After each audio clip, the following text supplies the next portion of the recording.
Je suis Émilie Amen, j'enseigne l'histoire et la théorie de la mode à l'Institut français de la mode. Je suis beaucoup moins familière des startups et des jeux vidéo, donc la transition sera peut-être un petit peu périlleuse. Je vais vous parler d'histoire. Après l'heure du déjeuner, ça peut être une gageure. J'espère que je réussirai à garder votre attention. Donc parler d'histoire de la mode et de la notion de French Touch, on dirait qu'on s'empare peut-être d'un cliché ou d'un poncif. Il y a des séries Netflix pour nous rappeler que la mode se fait à Paris et qu'à Paris. Et il y a surtout, pour l'historien, des sources très anciennes. On peut lire des textes du XVIe, XVIIe siècle, et déjà, on est frappé de voir qu'à travers l'Europe, il y a un consensus.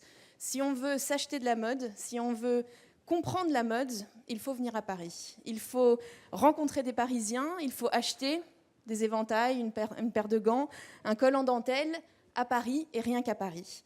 Alors ça, c'est le moment où les sources et le travail de l'historien rencontrent ce qu'on aurait pu croire être un pur mythe commercial. Et donc pourtant, il est bien fondé, il a une réalité qui peut-être, à plus d'un titre, parfois un tout petit peu mystérieuse. Et en effet, quand on essaye de comprendre pourquoi c'est ce territoire parisien qui produirait, comme nul autre pareil, des produits de mode, on est souvent confronté à des très belles métaphores, des très belles figures de style. On peut lire, par exemple, qu'il y a un terreau fertile, peut-être c'est la Seine, qui va irriguer ce territoire de la mode et que les nouvelles idées, les nouvelles modes vont pousser comme des plantes, comme des arbres. On voit aussi beaucoup de figures de style autour de cette idée d'un air qui serait particulièrement créativement fécond, donc celui qu'on respire tous, ici à Paris, qui serait chargé de culture, d'histoire, d'inspiration, et qui, a priori, peut-être par un effet un petit peu magique, doterait les artisans et les créateurs d'une faculté supérieure. Soit, tout ça est assez mystérieux. Il y a bien sûr des réalités artisanales, commerciales, marchandes, qui, dès ces siècles de l'Ancien Régime, démontrent une habileté supérieure, peut-être, qui se trouve à Paris. Mais je vais faire un petit avance rapide et vous proposer qu'on s'arrête sur un moment où cette réalité, elle va devenir très claire. Elle va devenir très claire parce qu'elle va devenir un argument commercial très identifiable. Ça va être la naissance de la haute couture.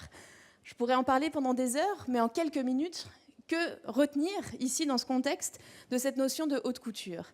Déjà, peut-être une première réflexion. Si vous avez déjà parlé de haute couture dans une langue autre que le français, vous avez sans doute eu droit à haute couture, où je ne vais pas m'aventurer dans des accents allemands ou japonais, mais toujours est-il que ce que je voudrais souligner ici, c'est que la haute couture, dans son appellation même, c'est quelque chose de français. C'est quelque chose de français, et à plus d'un titre, c'est une manière de concevoir la mode comme une forme de création artistique qui va trouver sa source à Paris au milieu du XIXe siècle. C'est une manière d'élever, littéralement, le travail de la fabrication des vêtements. La haute couture élève la création vestimentaire à une pratique comparable à celle des beaux-arts en général. C'est-à-dire que désormais, à Paris, on a cette conviction intime que créer une silhouette, une robe, c'est finalement quelque chose qui est assez comparable et qui n'a pas à rougir devant une peinture, devant une sculpture, devant une composition musicale, que finalement, ça relève d'un même processus créatif. La haute couture et ses grands couturiers, là encore, une expression qu'on ne traduit pas. Les grands couturiers et bientôt les grandes couturières, déjà peut-être le problème du genre qui se pose, mais toujours est-il que c'est une réalité, là encore, parisienne, qu'un ensemble d'organisations, un ensemble d'institutions va venir conforter.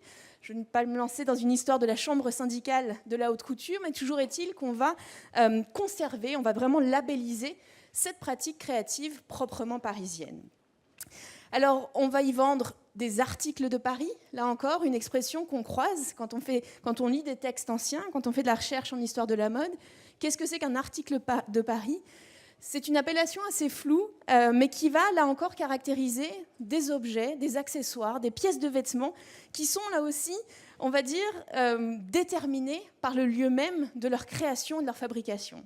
On pourrait dire que les articles de Paris, c'est tout ce qui est créé à l'intérieur du périphérique. Alors ça en englobe beaucoup, mais donc c'est cette idée qu'à Paris, avec cet air singulier, avec ses talents manuels, avec ses visions esthétiques, qui accompagne les grands couturiers et l'ensemble de l'écosystème artisanal qui les soutient, on y crée ces produits, des incarnations même de cette idée d'une French Touch. Alors, tout ça, comme je vous le disais, ça paraît être peut-être un cliché, un poncif. Il y a malgré tout une réalité historique.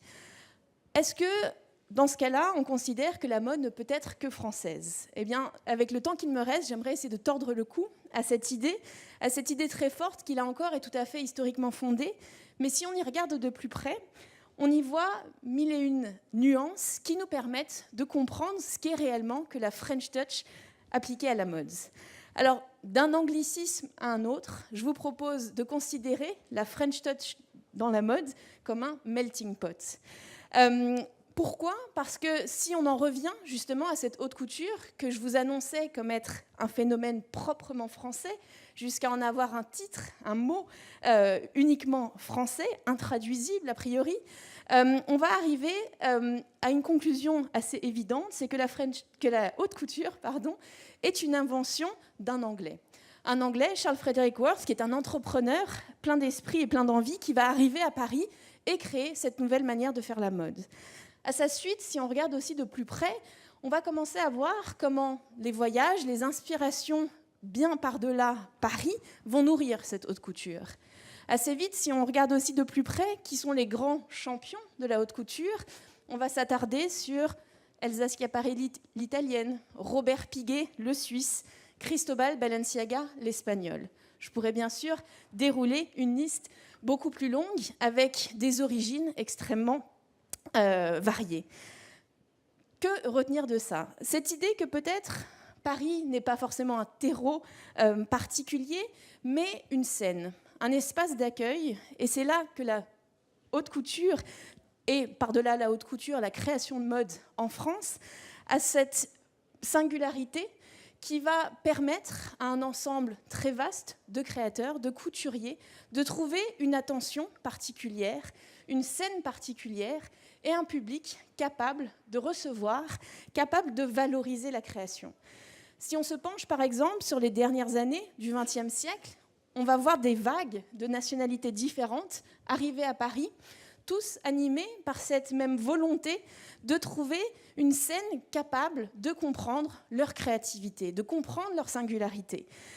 Quand des créateurs japonais, des personnes comme Rei Kawakubo, Yohji Yamamoto arrivent au début des années 80 à Paris, c'est pour trouver un public capable de comprendre une mode qui va d'abord choquer, interloquer, mais qui, in fine, va constituer l'un des chapitres majeurs de l'histoire de la mode contemporaine.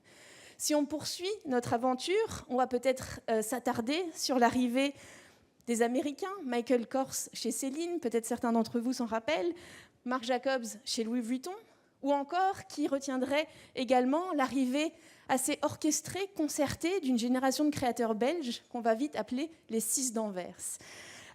Tout ça pour vous dire que finalement, cette French Touch appliquée à la mode, qu'est-ce que c'est ? C'est bien sûr pas que seulement des personnes de nationalité française, que seulement un acte de naissance parisien vous permet de créer la mode, mais que Paris, et que par-delà Paris, la France, elle a historiquement joué ce rôle tout à fait singulier de terre d'accueil, de lieu où se croisent, où s'hybrident ces différentes cultures, et a surtout su composer un public capable de les apprécier.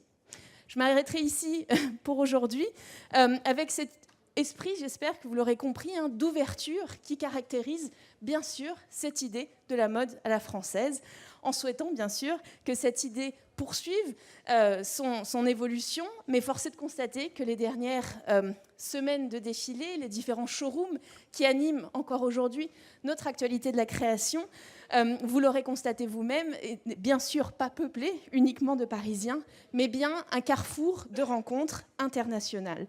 C'est aujourd'hui quelque chose qu'on met en perspective, et dans l'industrie, et dans l'histoire, avec un courant qu'on va appeler l'histoire globale ou l'histoire connectée, à savoir cette nécessité de comprendre ce qui se passe chez nous en l'inscrivant dans un monde beaucoup plus vaste et en étant tout à fait conscient des liens d'interdépendance appliqués à la créativité aussi, qui nous unissent par-delà les frontières.